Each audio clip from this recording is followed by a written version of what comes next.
So I hadn't actually planned on filming today, and I don't know if you guys can even hear me, but last time we talked about this car, you guys ate me up and down in the comments for not talking about it. So today we're gonna just focus on the Opala, because I knew nothing about it, and we're on a fact-finding mission today. I'm gonna learn, and you guys are gonna learn alongside me. So this is gonna be your typical Caffeine and Octane video. As I said, I got some bad news this morning. Wasn't anticipating filming, but it's here. So let's talk about it. All right. So first things first, the simple facts out of the way. This is a 1970. Oh god, I'd have to look at the sign. 70-something Chevrolet Opala, not Impala. Opala. This was produced in Brazil. This is literally a South American model that they have imported. I was just talking to the guys at Fueltech, and apparently a lot of the work was actually done in Brazil before the importation. But you can see it's running an FT600, I believe. I think that's an FT600. Let's look at the motor, because this is just a fascinating piece of technology. So it is an inline six. This is a Chevrolet inline six. Obviously, initially these were carbureted, and it has been converted over to EFI. Obviously, you can see coil on plug, and they were not turboed factory. In fact, we were talking about the turbo for a while, and this is actually a Brazilian turbo. I don't know the manufacturer, but this is not like a Garrett or anything you guys would be familiar with. This is actually made in Brazil and imported as is. So very, very, very cool. What other facts can we get? I'm literally gonna have to go get the sheet and just go over this, and we'll see if we can get our hands on the man himself before he leaves. All right, so we're gonna cheat here. So 4.1 liter, I was way off. So here's the full build. Forged pistons, aluminum rods. Man, look at all this stuff. This is cams. I mean, this is a veritable who's who of internals, apparently. Half of these things, man, just mind-blowing. I'm just trying to hold it at the same time so it doesn't blow away. I asked them to pull it out so I could see all this stuff. This is so cool. So twin disc clutch, let's see, forged gears. Oh my goodness, that's crazy. Everything's forged, just like everything is forged on this thing. Turbo manifold by German Racing, tile wastegate. Hey, a piece we recognize, So as you can see, this thing is absolutely, I mean absolutely set up. Fueltech equipment, so Spark Pro 6, they're running their wideband nano, Fueltech FT600 like I said, smart coil, and the exhaust flames. Love it. That is, hopefully you guys didn't get seasick reading this, but this is just so cool. So, once again, follow Anderson Dick on Instagram and YouTube. Just awesome, awesome, awesome people. Hilariously, I live so close, I see these cars all the time, so I'm a little bit, you see these things going up and down the road, it's absolutely bonkers. But still just a treat every single absolute time.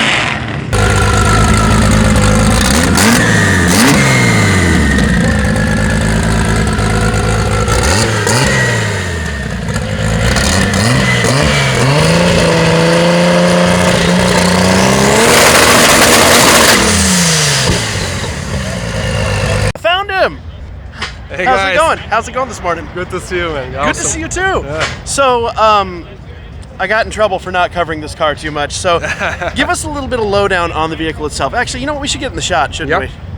It's the star of the show, not us. Yeah. So this car is a Brazilian-made Chevy Opala. Okay. It's not Opel.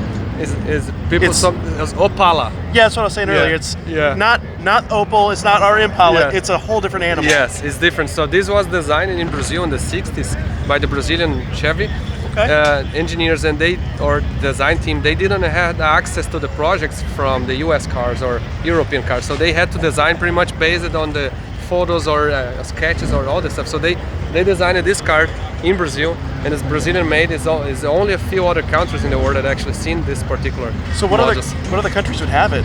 I'm not sure exactly, but I think it's like South America some, but everywhere else in the world, not like no Europe, not in the US, never in Australia. So they have different cars that all look similar to that era, but this particular is pretty much exclusive in Brazil. So, but at the same time in Brazil, this is the Brazilian muscle car. Yeah. So never, I mean, nobody, I mean, GM never sold a V8 car ever in Brazil. Yeah, this is a 4-liter inline six, isn't it? Yeah, 4.1 liter, yeah, and 250 cubic inches. The same engine as you guys see in the C10 trucks here. So, but that engine, because it was the let's say our big block, that engine became to be, I mean, it ended up being like the race car engine. So this engine is the most modified engine in the last 50 years in Brazil. So people modify them to a point that we have a cars with over 2,000 horsepower with this small engine. So how much is this one producing? This is about 700 wheel, but it's limited on the turbo. The engine itself, we're okay to go like over 1,000. We may do that later, but to be honest, like this kind of chassis, a 700 or 1,000 horsepower is already more easy. Oh yeah. I mean, it's so. I gotta ask, because I've caught you on the street in the C8. Are you gonna be driving this on the street? No, because we were waiting on the registration finish on this car, so we were hauling on the trailer. But I'm definitely driving this car a lot on the street. Okay, all right.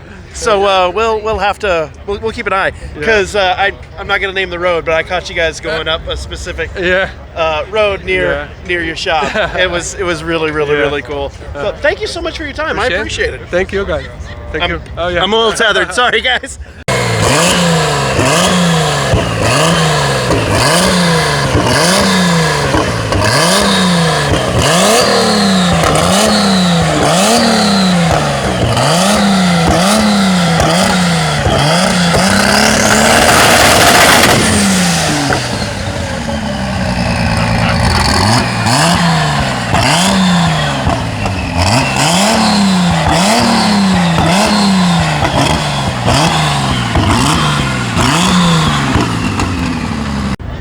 I don't actually have the slider on me, guys, so I'm so sorry.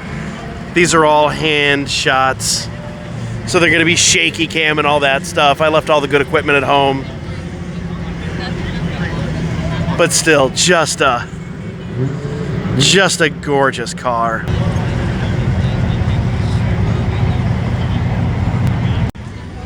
Let's get another shot of this interior. Ah, it's so cool. And I love how just, tucked away the FT600 looks. I mean, you just don't, and the Nano. If you look real closely, you can see the Nano wideband. And everything is just so clean and unassuming, and then you just got this random exhaust pipe sticking out the side. And it's capable of shooting flames. He was holding it back earlier, but that thing will shoot flames. I'm a little shocked my windsock didn't get scorched. This is just so awesome. So, there it goes again.